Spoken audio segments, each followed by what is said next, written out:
they will attack Supreme Court, they'll attack Election Commission, they will EVMs. Even the common sense of voters. We are sort of big boys and girls now. I mean, we've got to figure this out and we have to fight back.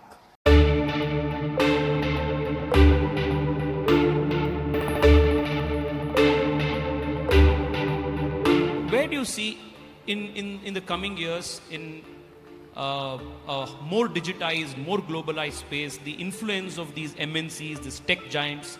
How are they going to play a role in everyday lives of people, especially in times of conflict? And two, the narrative battles. We see the New York Times commenting about India. You see some other agency coming out with a survey and giving India a much lower ranking in the democracy index than Pakistan. And that's a narrative war that we need to battle. In fact, on the press freedom, I think they gave us a lower ranking than Afghanistan. Yeah. So, but look, I think, the narrative, the battle of narratives is something we should expect, because in different ways we are defying the entrenched narrative. It's happening in different domains. It happens in politics. It happens even in business. After all, ratings, when you rate a country, you are determining the cost of interest for that. So you're actually affecting them by your judgment. And when you actually drill down, as our friend often does, you will find out that the basis for how judgments are made are often very, very subjective.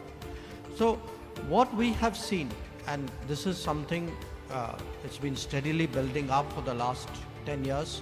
I expect it to reach a crescendo in the first 6 months of this year. You don't need to guess why. And as elections come closer, we will get, if it looks like it's going a way in which the narrative drivers don't like, they will actually start to attack the process. Now, we've seen that before. They will attack Supreme Court, they'll attack Election Commission, they will EVMs. Even the common sense of voters. So look, that's the way the game is played.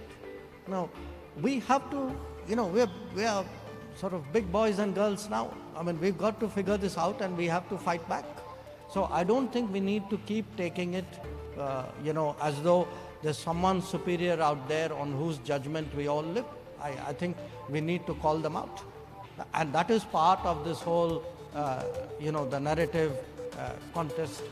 On the technology issue, I think it's far more complex, because you have, from the, I would say, the market-based economies. Today you have these big giants, behemoths, who have the kind of clout and influence which are bigger than many countries too. And it's something which we have to factor in, because international relations as a subject, some of you would be studying it, you tend to think of the state as the unit, as the player, whereas now you have players bigger than states who are not states. But at the same time, you have the other side, which is in the non-market economies, when you have enterprises who are deeply back-ended to the state, you have to ask yourself, say, I refer to the digital domain, would you trust your data with players who are back-ended out there and some parts of that back-end? So I think today there are serious debates about trust and transparency. Where would you like to see your data go? And I think that's key to our digital partnerships. So before I open the floor to audience questions, there's one interesting line that you write in the book, which of course caught my excitement. The whole country, of course, is waiting for the 22nd of January for the inauguration of the Bhavya Ram Mandir in Ayodhya. And so in the book, you write that this excitement is not something that just the Bharatiyas are sharing, but this is also a matter of excitement deep in South Korea, in Southeast Asia. So if you could expound on how the construction of the Ram Mandir is being seen from outside of India. You know, I think it's important, especially for young people who travel and those of you who travel abroad, to go to those places where our cultural imprint historically has been very, very strong. Then you will realize that what is happening in India is not something which is, it's you know, the interest, the following is not limited to us. That other societies are following a lot of this, because many of them, I mean, you go to, in fact, as once you start moving eastwards from our bound, you can see actually a very, very strong cultural influence. And in fact, the reference I make, if I remember right, is actually to Korea, because in Korea there is a kind of a belief that one of their, you know, that they actually have a connection between their royalty and Ayodhya.